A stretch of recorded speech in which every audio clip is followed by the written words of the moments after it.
Weekend होते ही मैं शहर की भीड़ और ट्रैफिक के शोर से दूर निकल पड़ता हूँ, उन जगहों की तरफ जहाँ सिर्फ शांति नहीं, एडवेंचर से भरी एक नई कहानी भी मिलती है, जो मैं बाद में मुस्कुराते हुए सुना सकूँ।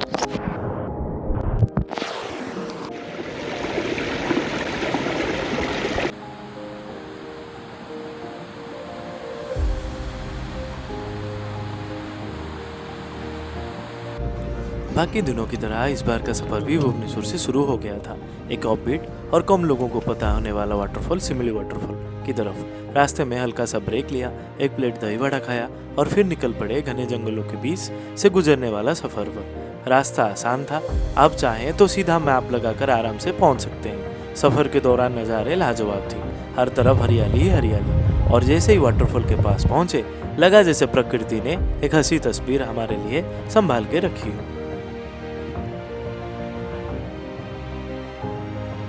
मंकी को जाऊ छे અમે સુરાડવા નો સિમ્પલી જરો સિમ્પલી જ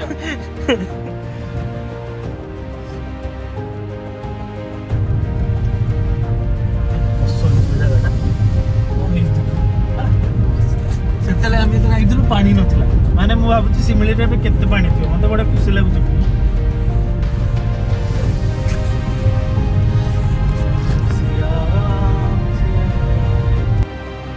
आखिरी 1 किलोमीटर का रास्ता थोड़ा चैलेंजिंग जरूर था, लेकिन ओवरऑल रास्ता काफी ठीक था। सबसे अच्छी बात ये थी कि आप अपनी गाड़ी ले जाकर बिल्कुल वाटरफॉल के पास तक पहुंच सकते हैं, जो इस अपबीट लोकेशन के लिए एक बड़ी सुविधा है। पहुंच दे दिया कोउ चाष होउची डी मांडिया है।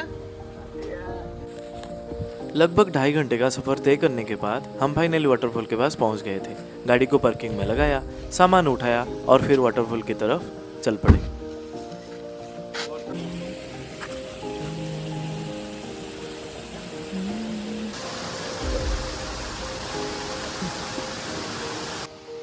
आखिरकार नीचे से वाटरफॉल तक की चढ़ाई शुरू हो चुकी थी और जोर जोर से गिरते पानी की आवाज कानों तक गूंज रही थी।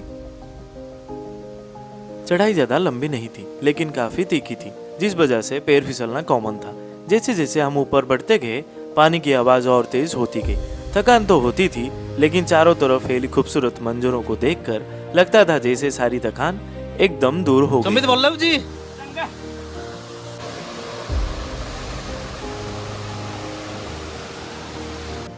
विजय वल्लभ जी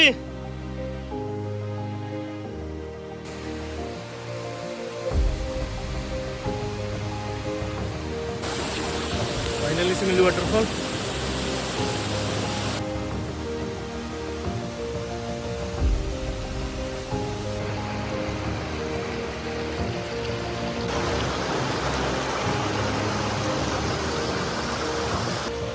वाटरफॉल के पास पहुंचते ही हल्की हल्की सी बारिश की बूंदाबांदी शुरू हो गई थी।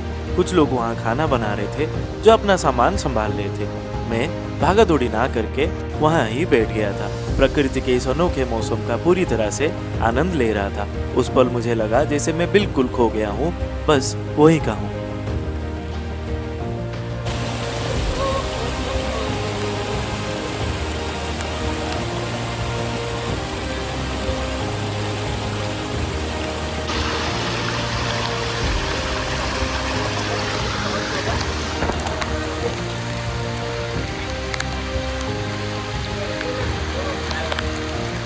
भाई केमिति लागुची वर्षा रे एक्सपीरियंस केबे ही नथला रे।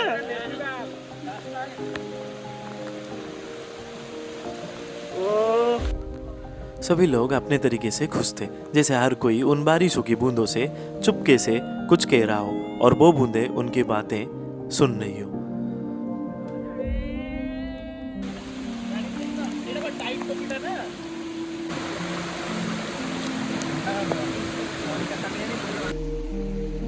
वहाँ एक अजीब सी शांति थी, हर कोई अपने ख्यालों में डूबा हुआ था, जैसे इस बारिश के आगे सबने खुद को समर्पित कर दिया हो। ये खामोशी सिर्फ इंसानों तक सीमित नहीं थी, एक कुत्ता भी था वहाँ, जो बारिश की बूंदों में भीगती उस झरने को बस ताकता जा रहा था, जैसे उस पल का हिस्सा बन गया हो।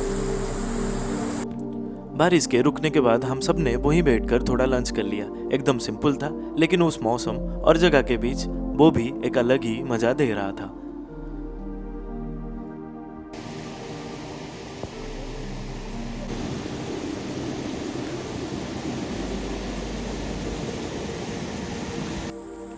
लंच के बाद हमने थोड़ा और आगे जाने का साहस किया और निकल पड़े।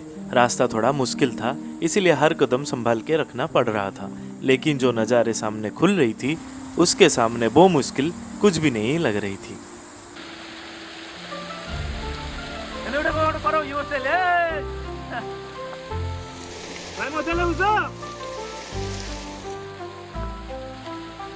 जब पानी के स्रोत मेरे शरीर से टकरा रहे थे तो ऐसा लग रहा था जैसे कोई प्राकृतिक थेरेपी मिल रही हो।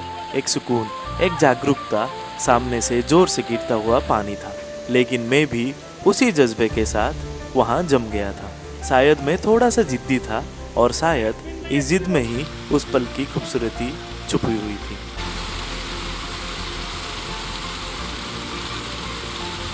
बेटर प्लेस ना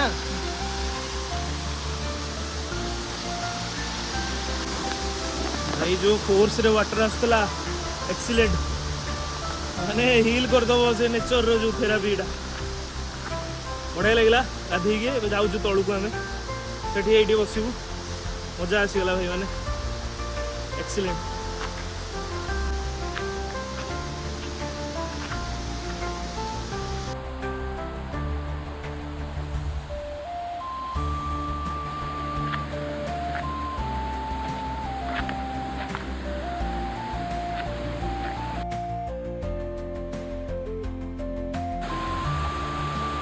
जैकुजी है, स्विमिंग पूल है, समझे?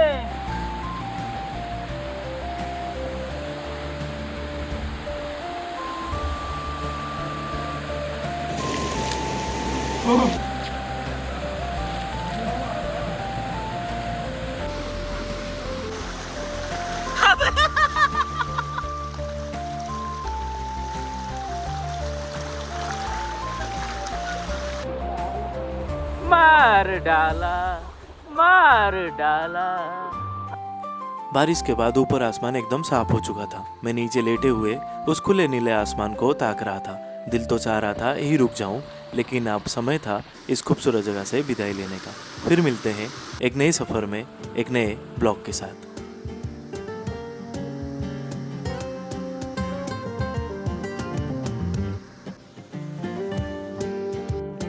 बस एक बात खटकी, इतनी खूबसूरत जगह लेकिन कचरा यहाँ वहाँ। रिक्वेस्ट रहेगी टू प्रोटेक्ट आवर नेचर।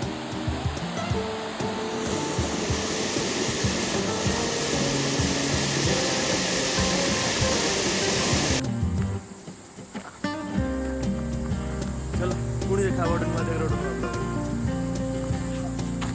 बड़े मजा आसीगला। शिमिलीजोर वाटरफॉल तर आसती बट से पानी नाला बहुत, बट एवं बढ़िया पानी था। आप जो आस जुलाई अगस्त आसतु मजा देखिए।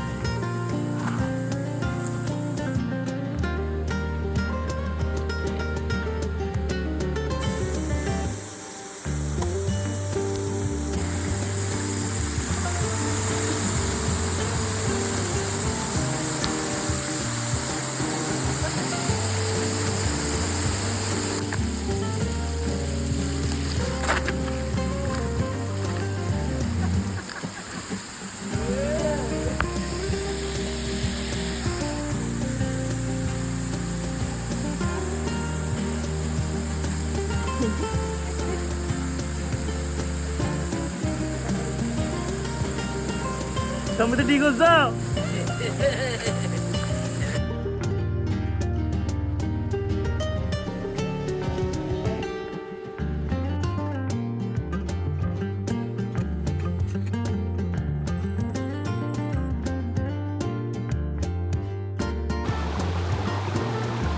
Ah.